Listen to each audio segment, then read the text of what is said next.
Hello, hello, hello mga Mariko!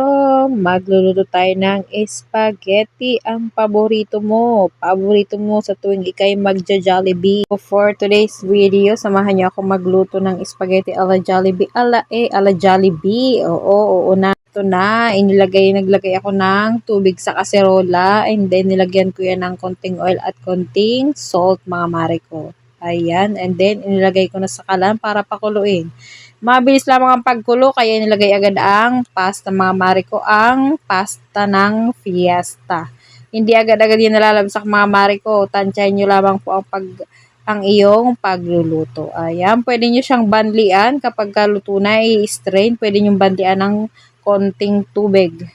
And then yan ang aking mga sangkap mga mare ko. Binidyohan ko na lamang po. Ayan, nakikita nyo naman mga mare ko. Ayan, nagsangkot siya na ako ng sibuyas at bawang. Meron kaunting bell pepper. Ayan, and then ilagay ko na ang ground pork. Pwede rin kayong gumamit ng corned beef. Naglagay na ako ng powdered pepper. Ayan, pwede kayong maggamit ng corned beef or ground beef, mga mare ko. Ayan, naglagay ako ng beef cubes yun, mga mare ko. Ayan.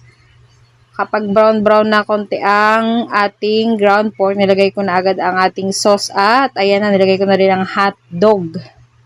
Ayan, nilagay ko na rin ang konting carrot at cheese para mas cheesy. Charis. Ayan, naglagay din tayo ng liver spread, pampadagdag ng creaminess. Ayan siya, and then haluin mga mare ko.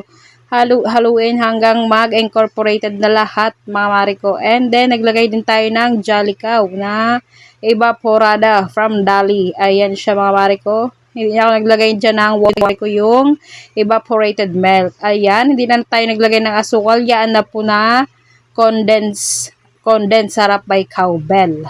So, ayan mga mare ko. I-mix lamang po para hindi siya masurog sa ilalim mga mare ko. Hanggang sa lumapot siya ng ganyan ang consistency mga mare ko. Makikita nyo naman kung ayan, malinamnam na yun mga mare ko. Tikman nyo kung okay na sa inyong lasa and then gora na. Ayan na siya. Pakuluin lamang hanggang sa lumapot na yan mga mare ko.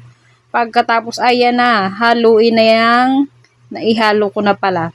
Naihalo ko na ang pasta mga mare ko. Tingnan nyo naman mga mare ko. Okay na to.